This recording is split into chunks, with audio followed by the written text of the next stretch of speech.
Bonjour et bienvenue à tous. Le Mali est un pays laïque, où la liberté de culte est consacrée par la loi, mais plus de 95% des Maliens sont musulmans. L'islam joue un rôle important pour la cohésion sociale et la stabilité du pays. Aujourd'hui nous allons voir les 5 prêcheurs musulmans les plus influents du Mali. Ceux qui ne sont pas encore abonnés, abonnez-vous, et activez la cloche pour ne pas rater nos prochaines vidéos.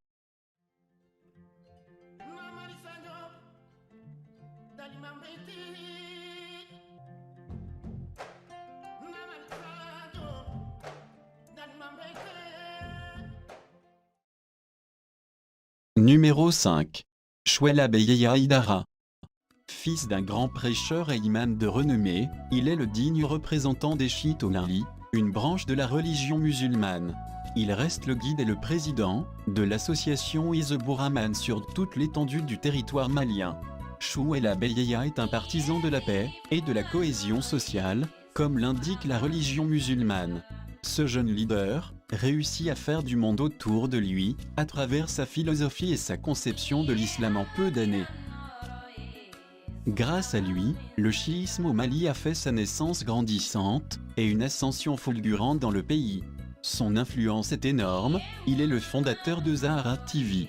Homme philanthrope, il a injecté plus 700 millions de francs CFA dans l'humanitaire, en construisant des forages pour les localités en manque d'eau potable, des vivres alimentaires aux plus démunis du pays, des toits offerts, et il vient chaque fois au chevet des victimes, et des déplacés des zones insécurisées, et sous emprise djihadiste.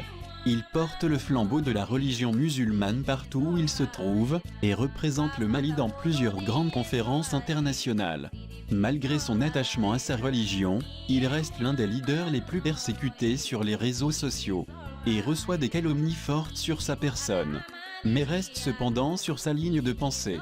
Pour ses fidèles, il est l'incarnation de l'espérance, du respect et de la paix, pour une religion musulmane apaisée. Chouaila Beyeya reste convaincu qu'un Mali meilleur existe, si toutefois nous nous unissons et pratiquons la vraie religion musulmane comme il se doit. Malgré les controverses, Chouaila Beyeya Idara reste une continuité perpétuelle de la religion musulmane au Mali.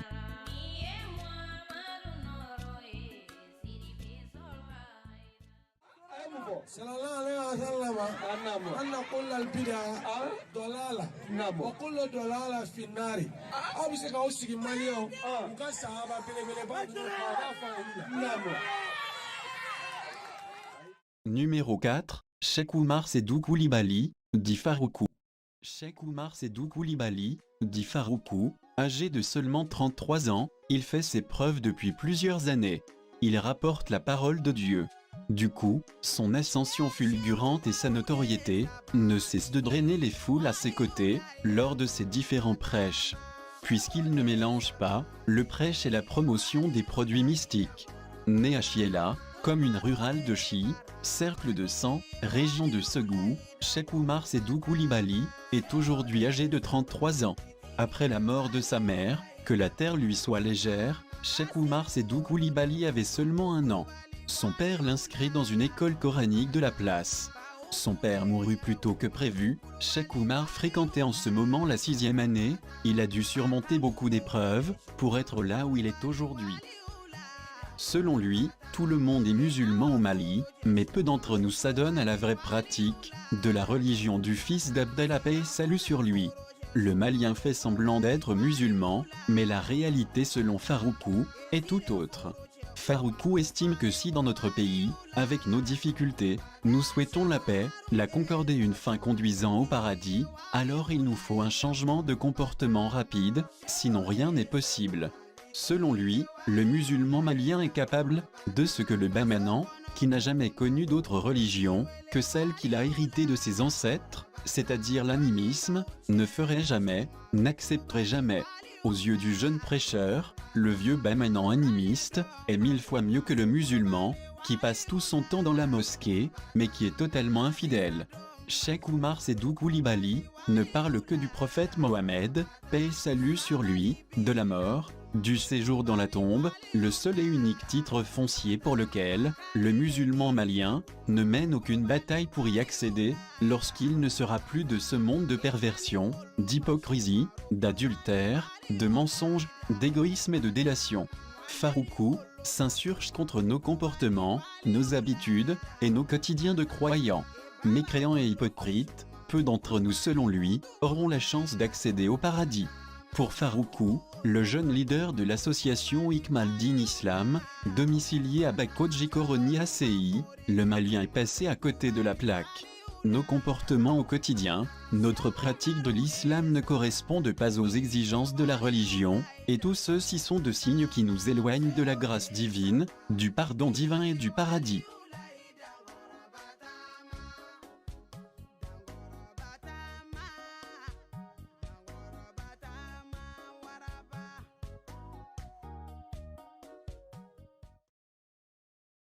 Numéro 3 Mahmoud Dicko. Mahmoud Dicko est un imam sunnite, originaire de la région de Tombouctou, et formé dans les grandes académies en Arabie Saoudite. Il a présidé le Haut Conseil islamique du Mali, de janvier 2008 à avril 2019. Ancien professeur d'arabe, il devient au début des années 1980 l'imam de la mosquée de Badalabougou. Il a été secrétaire général de l'Association malienne pour l'unité et le progrès de l'islam. En 2009, il s'oppose au projet de code des personnes et de la famille présenté par le gouvernement et obtient grâce à une mobilisation importante la révision de ce code. En 2012, lors de la guerre du Mali, il prend position en faveur d'un dialogue. En 2013, il affirme que l'intervention de l'armée française au Mali, en appui à l'armée malienne contre des groupes djihadistes armés, n'est pas une agression contre l'islam, mais que la France a volé au secours d'un peuple en détresse, qui a été abandonné par tous les pays musulmans à son propre sort. Lors de l'élection présidentielle malienne de 2013, il soutient la candidature d'Ibrahim Boubacar Keïta qui deviendra ensuite président. Le 12 décembre 2015, à la Grande Mosquée de Bamako, Mahmoud Dicko déclare que le djihadisme est une création des Occidentaux, et principalement la France, afin de recoloniser le Mali. Après avoir soutenu Ibrahim Boubacar Keïta en 2013, Mahmoud Dicko passe dans l'opposition vers fin 2017. Suite aux multiples attaques des terroristes au centre du pays, qui ont fait plusieurs victimes civiles et militaires, Mahmoud Dicko s'insurge contre la mauvaise gouvernance et exige une amélioration immédiate de la situation. À son appel, 30 000 à 50 000 personnes manifestent contre le gouvernement à Bamako le 5 avril 2019. Cela donnera lieu à la démission du Premier ministre, Soumeilou Boubèye Maïga, et la mise en place d'un nouveau gouvernement basé sur le dialogue inclusif national. Le 7 septembre 2019, il a créé son propre mouvement qui a pour nom la Coordination des mouvements, associations et sympathisants de l'imam Mahmoud Dicko. Ce mouvement a pour idéaux les visions religieuses, sociétales et politiques de l'imam Dicko.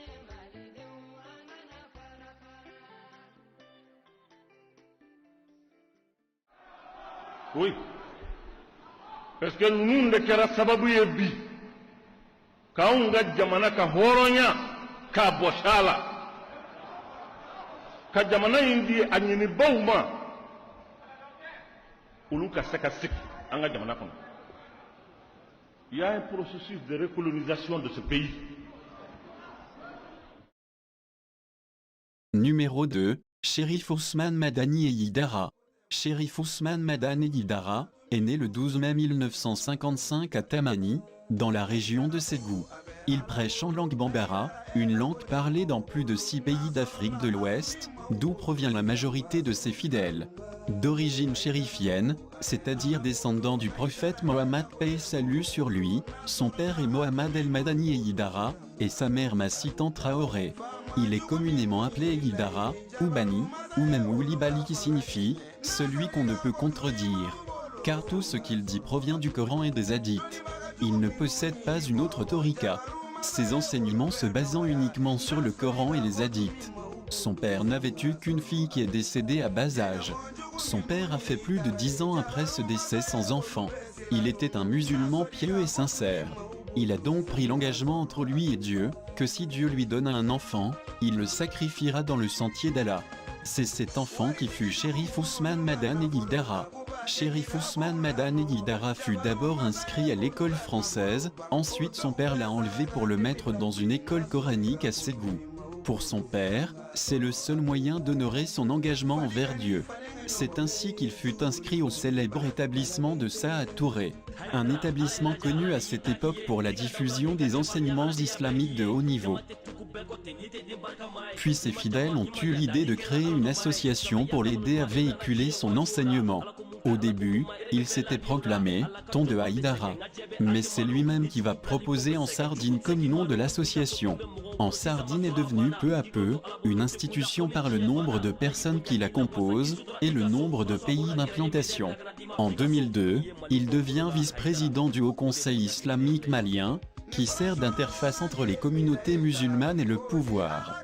À la fin de l'année 2011 est créé le groupement des leaders spirituels musulmans du Mali, qui revendique la représentation de l'islam malékite majoritaire au sein de la population, et dont Chérif Ousmane Madane Haïdara prend la présidence. Depuis le 21 avril 2019, il préside le Haut Conseil islamique du Mali. Aujourd'hui en Sardine compte plusieurs milliers, voire des millions de sympathisants partout dans le monde.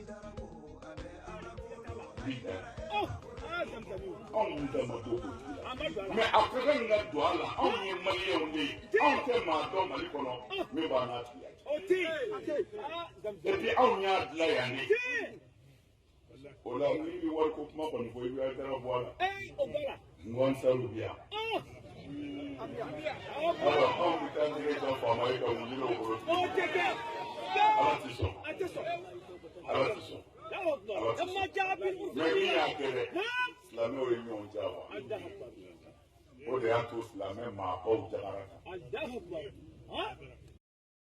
Numéro 1, le cheikh Mohamed Ould Cheikhné, alias Bouya Haïdara. Fils de Hamedou Emaoula, appelé aussi Cheikh Amala, le père de Bouya a été un homme providentiel pour l'islam dans toute l'Afrique de l'Ouest. Il est le fondateur d'une branche de la Tijaniya, désignée sous le nom de Hamalisme, ou Amawiya. Grand défenseur des valeurs de l'islam, il a joué un rôle prépondérant dans la résistance contre la colonisation française. C'est dans cette lutte qu'il fut déporté à Dakar en 1941, puis en France en 1942, où il serait décédé à la suite d'une maladie. Ainsi Bouya Haïdara est en train de suivre les traces de son illustre père. En effet, Bouya est connu pour être un fervent défenseur des valeurs de l'islam. Il est toujours là pour venir au secours des personnes qui sont dans le besoin, et n'hésite pas à dire la vérité aux dirigeants lorsque l'intérêt national est menacé. En effet, lors du mois de la solidarité et de l'action sociale, la Fondation Mohamed Ould Cheikhné, ou Fondation du Cherif de Nioro, a déboursé plus de 70 millions de francs CFA pour aider les personnes en situation difficile, les handicapés physiques et les associations féminines. Notons que depuis sa création, la Fondation du Cherif de Nioro a mené plusieurs activités humanitaires, comme la distribution de denrées alimentaires aux personnes vulnérables, aux forces militaires et de sécurité, et aux services de développement social de Nioro. La Fondation a également donné beaucoup d'équipements au centre de santé référentiel de Nioro. Outre ces aides humanitaires, il n'hésite pas à rappeler les dirigeants à l'ordre lorsque les valeurs de l'islam et l'avenir du Mali sont menacées. Plusieurs dirigeants et politiciens se rendent régulièrement à Nioro pour demander des bénédictions et prendre des conseils auprès du très sage shérif.